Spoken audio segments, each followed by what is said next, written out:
warahmatullahi wabarakatuh. Selamat pagi Bapak Ibu, mohon izin hari ini saya akan melakukan pengimbasan ya, karena kita juga di web SIM PKB kemarin kan ada lanjutannya ya tentang pengimbasan AKM ini. Jadi izinkan saya hari ini untuk memberikan pengimbasan kepada Bapak Ibu guru yang akan nantinya saya laporkan untuk tugas saya selanjutnya. Pertama-tama saya ucapkan terima kasih kepada Bapak Ibu yang hari ini sudah hadir. Mungkin sedikit banyak Bapak Ibu yang sudah mengikuti pelatihan AKM tahap pertama sudah mengetahui ya apa itu AKM, bagaimana sistematikanya, ataupun sebenarnya AKM itu awalnya adalah dari asesmen nasional ya. AKM itu hanya sebagai salah satu aspek, salah satu bagiannya. Nah, izinkan saya hari ini untuk menjelaskan sedikit banyak tentang AKM tersebut. Paskannya pernah dipakai biar saya ngeser ke tapi nggak usah. Nggak usah. Nanti kan pilihnya keliling ke apa? Yang ngomong Videonya. Ya.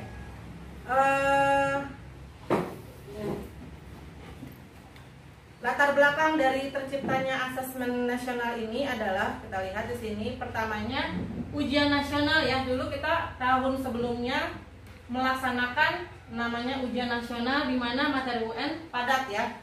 Ada 3 mata pelajaran, matematika, bahasa Indonesia, dan ilmu pengetahuan alam. Nah, di sini cenderung UN adalah anak berlomba-lomba untuk memantaskan diri, melihat penilaian saya lo yang paling bagus, saya harus dapat nilai tinggi agar saya masuk SMP unggulan, seperti itu. Jadi anak dan juga guru pasti merasa terbebani dengan adanya UN ini, seperti itu. Nah, UN menjadi beban bagi siswa, guru, orang tua karena menjadi indikator keberhasilan siswa sebagai individu. Jadi dia kayak berlomba secara sendiri-sendiri. UN seharusnya berfungsi untuk pemetaan mutu sistem pendidikan nasional, bukan penilaian siswa. Yang ketiga, UN hanya menilai aspek kognitif dari hasil belajar, ya, belum menyentuh karakter siswa yang sekarang sedang dikembangkan oleh Mas Menteri kita. Nah, di sini kebijakan AKM ini ialah tahun 2020 UN dilaksanakan untuk terakhir kalinya. Nah, menjelang 2021, UN akan diubah menjadi namanya asesmen kompetisi minimum dan survei karakter, atau kita bisa bilang asesmen nasional ya. Bentar. Nah, dalam asesmen nasional ini ada 3 aspek. Yang pertama adalah asesmen kompetensi minimum, survei karakter, dan juga survei lingkungan belajar. Nah, di dalam asesmen kompetensi minimum ini ada 3 karakter yang akan kita pelajari, yaitu literasi, numerasi, dan karakter. Nah, kalau dulu siswa itu melaksanakan UN pada jenjang akhir, ya, jenjang akhir atau di kelas 6, di kelas 9, dan kelas 12. Nah, di asesmen kompetensi minimum ini atau asesmen nasional ini dilaksanakan pada jenjang kelas tengah 5, 8, dan juga 11. Ya.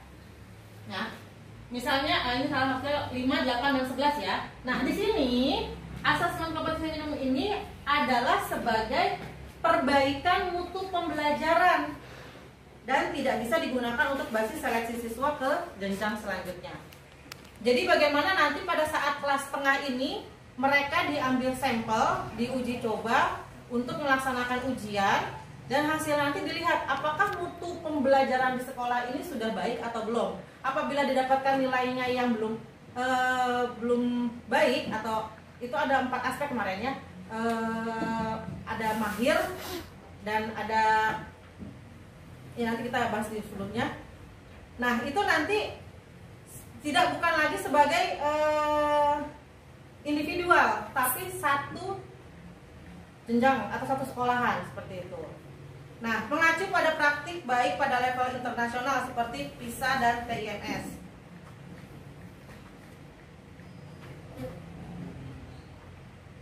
Nah, ini perbedaannya ya, yang seperti saya tadi sebutkan. Jenjang pendidikannya, jenjang penilaiannya masih tetap SMP, SMA, SMK, tapi ditambah dengan SMK, SDMI, SMP, MTS. Hampir sama ya. Kalau di sini UN tidak ada SD, sekarang AKM ada SD-nya. Level siswa sebelumnya adalah tingkat akhir, sekarang 5, 8, 9 opsional, 11 dan 12. Subjek siswanya sensusnya seluruh siswa kalau UN.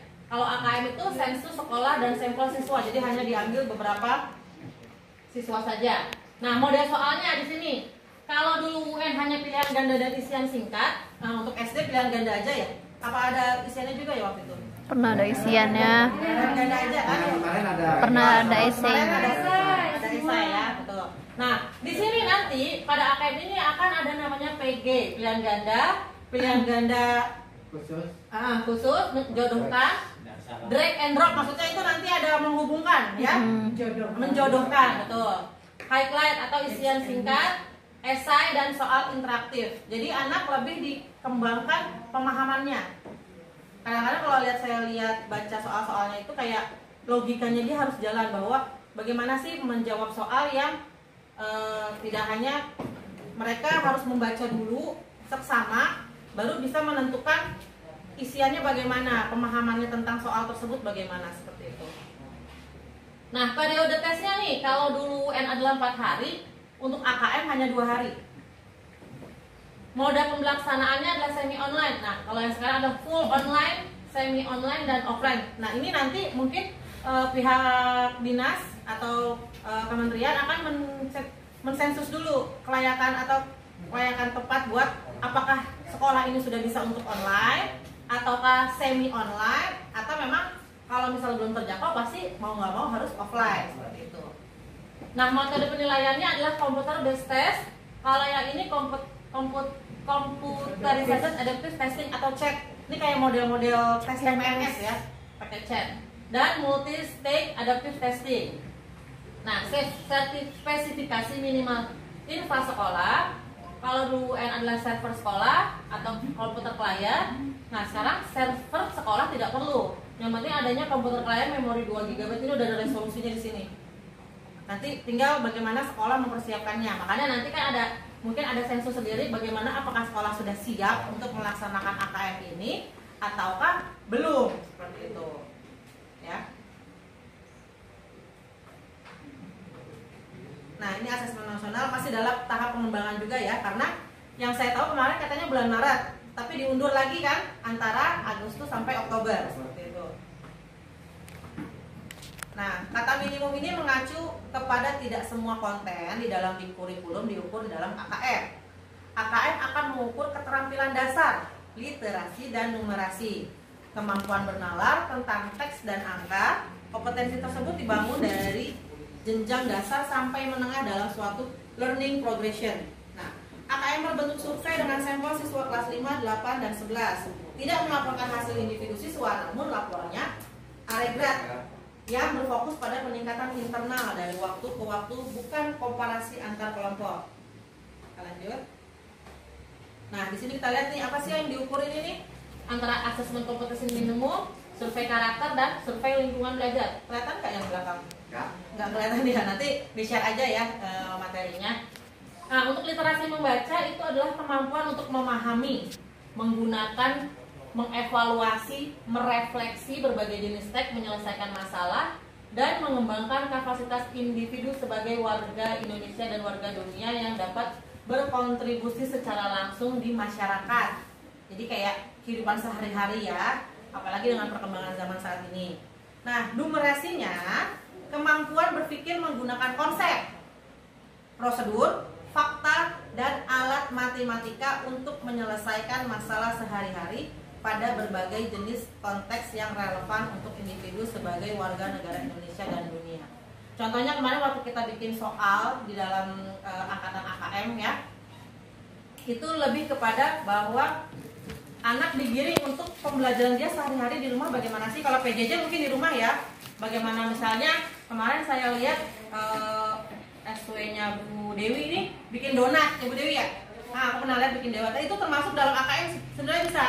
Bagaimana? Karena si anak itu kan ngukur donatnya ya, berapa gram terigunya, berapa gram gulanya, walaupun dibantu dengan orang tua karena kelas 1 ya, kelas SD ya, Bu Sri sama Bu Dewi. Nah, saya lihat di situ dia anak-anak dengan memamerkan donatnya seperti itu. Nah, itu termasuk dalam dalam materi untuk pembuatan soal AKM. Nah itu digiring seperti itu anak untuk melihat kehidupan sehari-hari. Nih Bu, terigunya 100 gram loh, terus gulanya 50 gram. Nah hasilnya bagaimana? Manis enggak kalau seperti itu? Manis Bu, enak. Nah itu udah termasuk dalam pembelajaran AKM dalam numerasi tadi, angka ya, dan alat matematika pasti digunakan timbangan ya Bu Dewi ya. Nah itu kan alat matematika termasuk ya, seperti itu.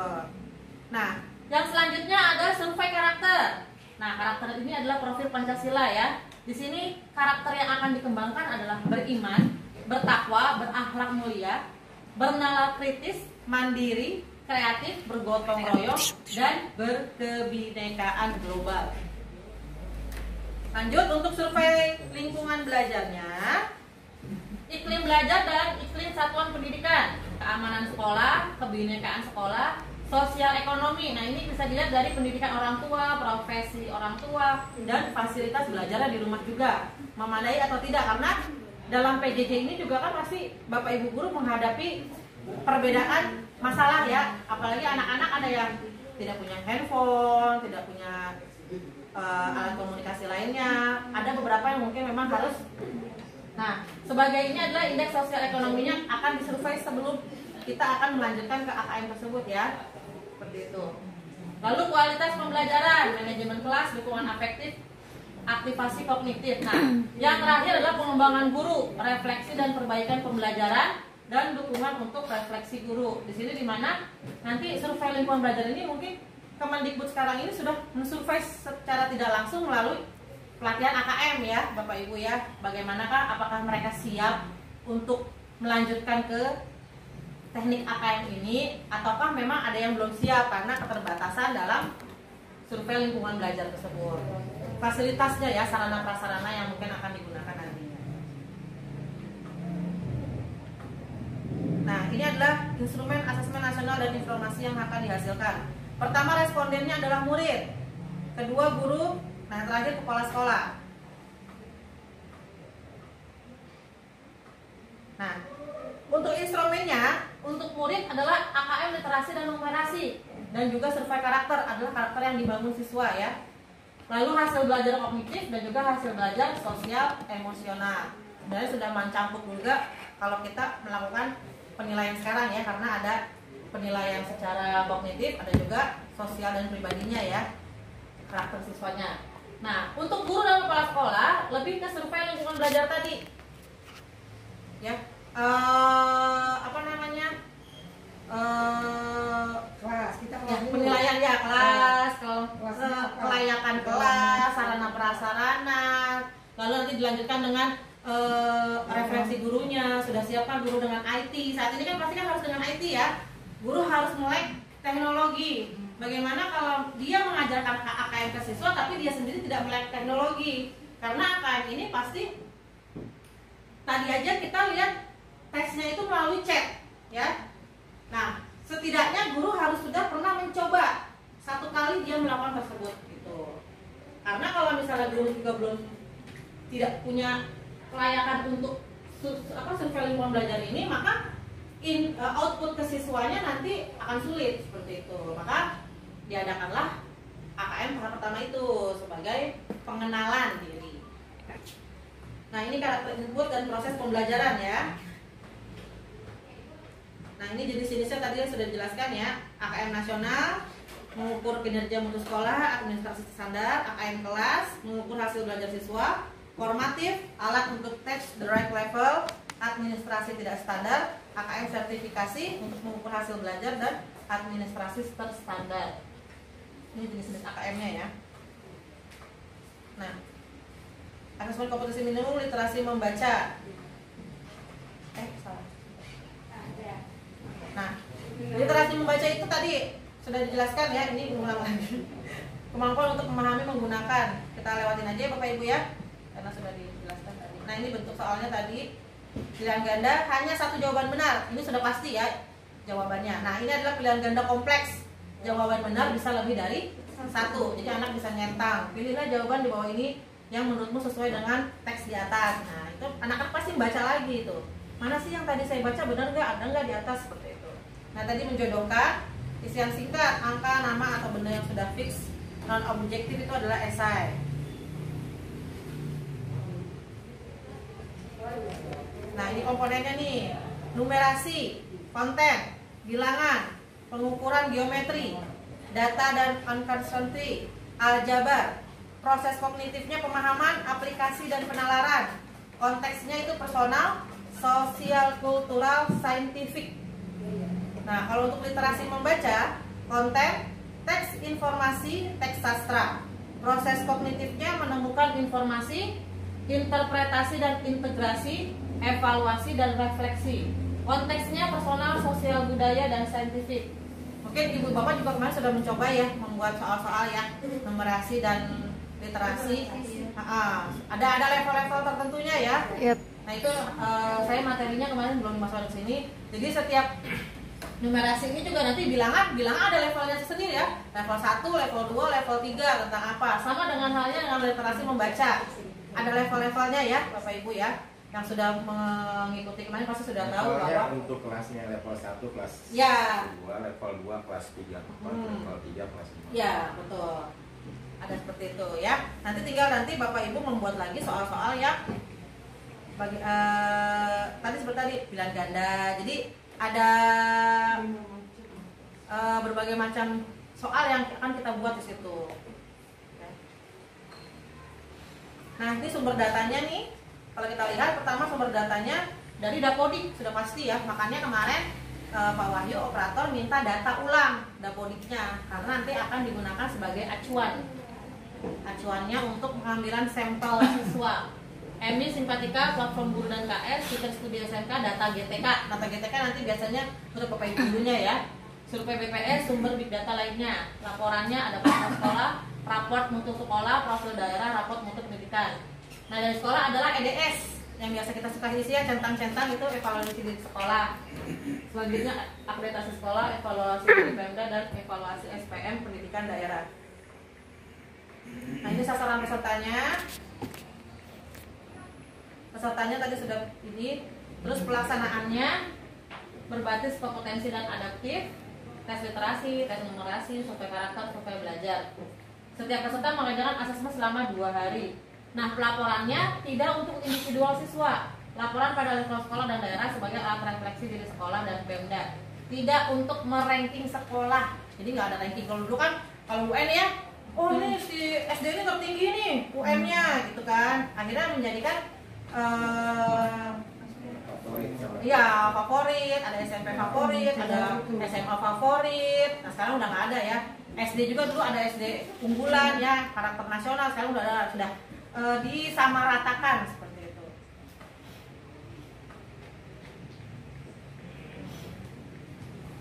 Ya, ini sudah tadi di.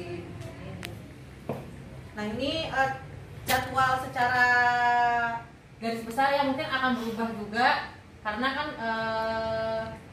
nah ini saya ambil dari data yang terbaru ya, katanya kan Oktober 2021 penyiapan Februari itu nanti AKM individu tapi kayaknya belum dilaksanakan ya. Nanti mungkin akan dirilis ulang bagaimana jadwalnya. Ya, ini ada sampling segala macam. Jadi hanya beberapa minggu sampai nanti ke Oktober. Kalau ini kan mulai Februari. Mungkin karena kita belum mulai nanti awalnya Oktober dengan kelas 4 sekarang yang akan naik ke kelas 5. Kelas 5. Ya. Nah, ini timelinenya tapi akan berubah ya karena masih tentatif.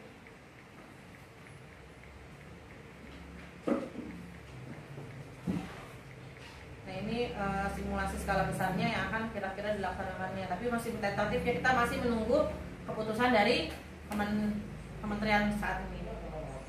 Ya, terima kasih. Ya Bapak Ibu, cukup sekian mungkin yang penjelasan yang saya berikan.